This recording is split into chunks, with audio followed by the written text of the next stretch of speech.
اللہ وکفا وسلام علی عباده الذین اصطفى اما بعد۔ سورۃ الحج۔ یا ایھا الناس اتقوا ربکم، اے لوگو اللہ تعالیٰ سے ڈرو، ان زلزلۃ الساعۃ شیء عظیم، کیونکہ قیامت ایک عظیم شے ہے۔ سورۃ الحج 78 آیات ہے۔ امام شوکانی فرماتے ہیں اختلف اہل العلم، علماء کا اختلاف ہے، هل هي مکیہ او مدنیہ، کہ کیا یہ سورت مکی ہے یا مدنی ہے۔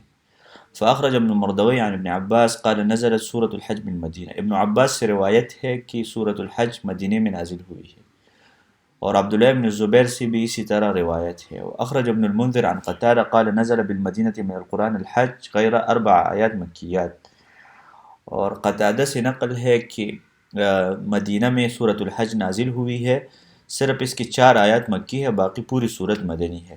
وہ 4 آیات کیا ہے؟ وما ارسلنا من قبلک من رسول ولا نبی، اس آیات سے لے کر عذاب یوم عقیم تک۔ وحکی القرطبی عن ابن عباس انہا مکیہ، اور امام قرطبی نے ابن عباس سے نقل کیا ہے کہ یہ مکی صورت ہے، صرف اس کی 3 آیات مدنی ہے۔ وقیل 4 آیات، اور یہ بھی ایک قول موجود ہے کہ 4 آیات، اس قول تک عذاب الحریق۔ وحکی عن النقاش انہ نزل بالمدینہ منها 10 آیات، اور نقاش سے یہ قول نقل ہے کہ مدینہ میں صرف 10 آیات نازل ہوئی ہے اس صورت کی۔ قال القرطبی وقال الجمہور ان السورۃ مختلطہ، امام قرطبی کہتے ہیں کہ جمہور کا موقف یہ ہے کہ یہ صورت مختلط مکس ہے، بعض مکی ہے اور بعض مدنی ہے۔ وقال وهذا هو الصحیح، اور یہ راجح مسلک ہے۔ وقال العزیزی وہی من اعاجیب السور نزلت لیلا ونہارا، یہ ایک عجیب صورت ہے کیونکہ کچھ آیات رات کو نازل ہوئے ہے، کچھ دن کو نازل ہوئے ہے، کچھ سفر میں، کچھ حضر میں، کچھ مکی ہے، کچھ مدنی ہے، اور کچھ جنگ میں، جنگ کے حالات میں۔ اس میں سے ایسے آیات بھی ہے کہ ناسخ ہے، ایسے آیات بھی ہے کہ منسوخ ہے، محکمات بھی ہے، متشابہات بھی ہے۔ وقد ورد في فضلها ما أخرجه أحمد وأبو داود والترمذي والحاكم وابن مردوي والبيهقي في سننه عن عقبة بن عامر قال قلت يا رسول الله، اس صورت کی فضیلت کے بارے میں ایک حدیث وارد ہے۔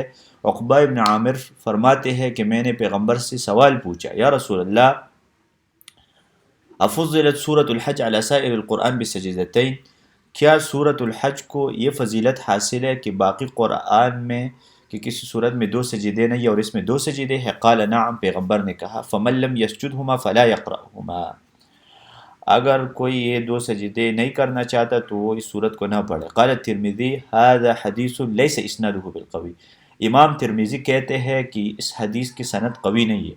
واخرج ابو داود فی المراسیل والبیہقی عن خالد بن معدان، خالد ابن معدان سے روایت ہے کہ پیغمبر نے کہا فضلت سورة الحج علی القرآن بسجدتین، سورۃ الحج کو پورے قرآن پر فضیلت 2 سجدوں کی وجہ سے حاصل ہے۔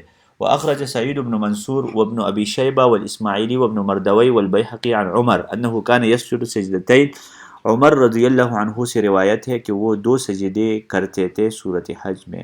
وقال ان هذه سورة فضلت على سائر السجدتين، اور عمر کہا کرتے تھے کہ اس سورت کو جو فضیلت حاصل ہے 2 سجدوں کی وجہ سے ہے۔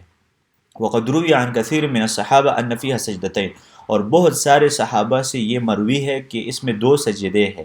وبه یقول ابن مبارک، شافعی، احمد اور اسحاق کا بھی یہ قول ہے۔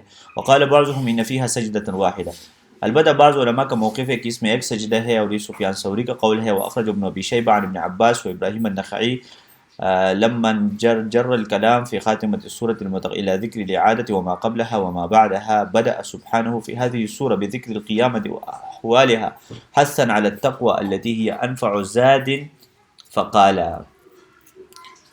اور اللہ تعالیٰ نے اس صورت کے شروع میں قیامت کے ہولناکی کے بارے میں بات کی ہے اور تقوی کی ترغیب دی ہے، کیونکہ تقوی بہترین ذات ہے۔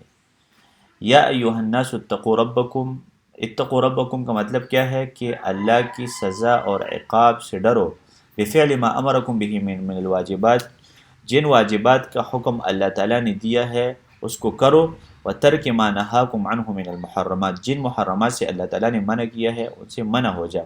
ولفظ الناس یشمل جمیع المکلفین من الموجودین، اور الناس کا لفظ تمام مکلفین کو شامل ہے جو موجود تھے اس زمانے میں اور جو موجود ہوں گے پیغمبر کے زمانے کے بعد قیامت تک۔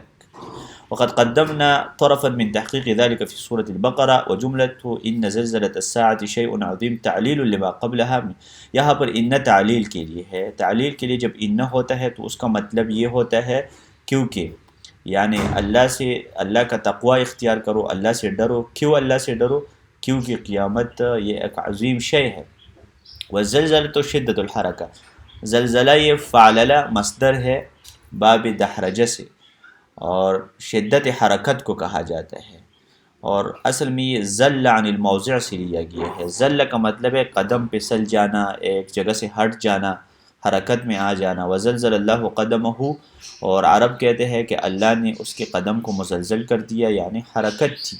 وتکریر الحرف يدل على تأکید المعنى وهو من اضافة المصدر الى فاعله. یہاں پر زلزلۃ الساعۃ، زلزلہ مصدر الساعۃ یہاں پر فاعل ہے، تو مصدر اپنے فاعل کی طرف مضاف ہوا ہے. وہی علی هذا الزلزلة التي هي احد اشراط الساعة التي تكون في الدنيا قبل يوم القيامة. اور زلزلہ پر قیامت کے علامات میں سے ایک نشانی ہے جو کہ قیامت کے قریب واقع ہوگا، اور یہ جمہور کا مذہب ہے. وقیل انہا تکون فی النصف من شہر رمضان، بعض لوگ سمجھتے ہیں کہ یہ رمضان کے 15 تاریخ کو واقع ہوگا. ومن بعدها طلوع الشمس من مغربها، اس کے بعد دوسری علامت ظاہر ہوگی جو سورج کا مغرب سے نکلنا ہے. اور بعض سمجھتے ہیں کہ یہاں پر زلزلہ مصدر ظرف کی طرف مضاف ہوا ہے، فاعل کی طرف نہیں ہے. تو ساعتن یہاں پر ظرف ہے کیونکہ زلزلہ یہ قیامت کے اندر واقع ہوگی. وهو الساعة اجراء له مجرى المفعول او بتقدیری فی قوله بل مکر، جس طرح اللہ تعالیٰ کہتے ہیں بل مکر اللیل، یعنی مکر فی اللیل، تو یہاں پر مکر مصدر ہے، اللیل ظرف ہے، ظرف کی طرف مصدر مضاف ہوا ہے. تو یہاں پر ان زلزلۃ الساعۃ کا مطلب یہ ہے کہ ان زلزلۃ فی الساعۃ، قیامت کے اندر جو زلزلہ ہے، وهي المذكورة في قوله إذا زلزلت الأرض زلزالها. وقيل في التعبير عنها بشيء إذان بأن العقول قاصرة عن إدراك كنهها. اور یہاں پر اللہ نے زلزلے کو شیء کہا ہے، اس میں اللہ نے خبر دی ہے کہ انسانوں کے عقول اس کی حقیقت کے ادراک سے قاصر ہے.